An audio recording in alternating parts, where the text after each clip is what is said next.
بسم الله الرحمن الرحيم ألف لام را تلك آيات الكتاب وقرآن مبين ربما يود الذين كفروا لو كانوا مسلمين ذرهم يأكلوا ويتمتعوا ويلههم الأمل فسوف يعلمون وما أهلكنا من قرية إلا ولها كتاب معلوم ما تسبق من أمة أجلها وما يستأخرون وقالوا يا أيها الذي نزل عليه الذكر إنك لمجنون لو ما تأتينا بالملائكة إن كنت من الصادقين ما ننزل الملائكة إلا بالحق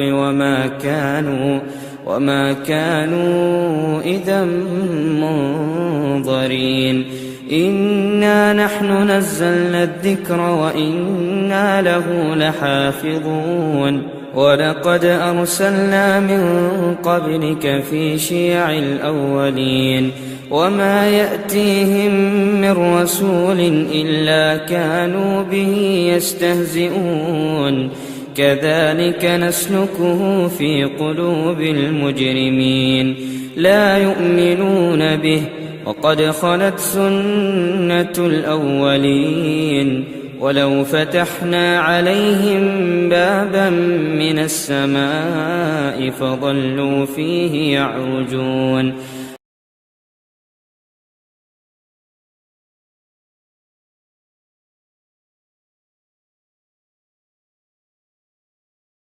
اور اب اپنے تاثرات پیش فرمائیں گے ہمارے معزز مہمان نیوزی لینڈ سے تشریف لائے ہوئے مہمان جو وہاں کی جمعیت الحدیث کے ذمہ دار بھی ہیں، جناب مولانا اسرار احمد صاحب مدنی حفظہ اللہ. آپ تشریف لائیں اور تاثرات پیش فرمائیں.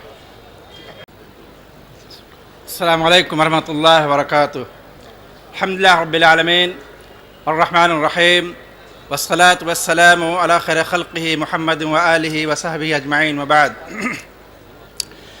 معزز سامعین کرام، بھائی اور دوستو اور ہمارے علماء کرام، میں آپ سے صرف ایک بات کہنا چاہتا ہوں اور بہت زیادہ جسے مجھے ٹائم بھی نہیں ملا ہے، وہ یہ ہے کہ اگر آپ اپنے سماج سوسائٹی میں، اپنے معاشرے میں اگر آپ امن و شانتی چاہتے ہیں تو آپ کو اپنے ساتھ انصاف کرنا ہوگا، آپ کو اپنے پڑوسی کے ساتھ انصاف کرنا ہوگا، اور آپ کو اپنے قومی اور جو قومی بھائی ہیں ان کے ساتھ بھی انصاف کرنا ہوگا. اور اس کی بہت ساری مثالیں دنیا کے اندر ہے، وہ سب آپ نے علماء کرام کے زبانیں سنی ہیں. میں اپنے ملک نیوزی لینڈ کی بات کرتا ہوں، جہاں تقریباً بہت بڑا ملک نہیں ہے لیکن تب بھی اباؤٹ 4.5 ملین آبادی ہے، لیکن آپ وہاں کوئی نیوز نہیں سنتے ہوں گے کہ وہاں کوئی معاملہ ہو. کبھی کوئی دنیا میں بہت سارے حادثات ہوتے ہیں لیکن آپ نے وہاں کے بارے میں کوئی حادثہ نہیں سنا ہوگا کہ کہاں کوئی حادثہ ہو جائے.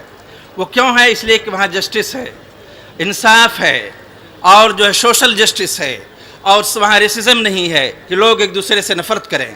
وہ دنیا ملٹی کلچرل ہے کہ آپ دنیا کے مختلف قوموں سے تعلق رکھتے ہیں لیکن آپ ایک ولیج کی طرح ہیں، ایک گاؤں کی طرح ہیں کہ جو ایک دوسرے سے ملتا جلتا ہو. اس وجہ سے جو ہے بہت ساری چیزیں ایسی ہو سکتی ہیں سماج میں جو امن و شانتی کا سبب بن جائیں. بہرحال اگر آپ اپنے ساتھ انصاف کرتے ہیں اوروں کے ساتھ تو انشاءاللہ تمام چیزیں آپ کے معاشرے میں امن و شانتی کا سبب بنیں گی. میں ایک بات اور کہہ دوں آپ سے کہ تعلیم بھی بہت ضروری ہے. تعلیم، ایجوکیشن، یہ بہت امپورٹنٹ ہے انسان کے ایک کلچرڈ اور جو ہے لرنڈ پرسن ہونے کے لیے. میری آپ سے گزارش ہے کہ آپ اپنے بچوں کو تعلیم یافتہ بناؤ، خود پڑھو، اوروں کو پڑھاؤ، اور جو سب سے پہلے آپ پکا سچا ایماندار اور پریکٹیکل مسلم بنیں. آپ خالی مسلم نام کا نہیں بنیں، اس سے کچھ نہیں حل ہونے والا ہے. اور آپ پڑھیں، دنیا کی ہسٹری پڑھیں، لوگوں کو دیکھیں دنیا میں لوگ کیسے رہتے. میں جس شہر میں رہتا ہوں اس شہر میں صرف ایک مسجد ہے اور اس مسجد میں نماز پڑھنے والے about more than 35 countries people coming to one place. ایک جگہ صرف آتے ہیں 35 ملکوں سے زیادہ لوگ رہنے والے.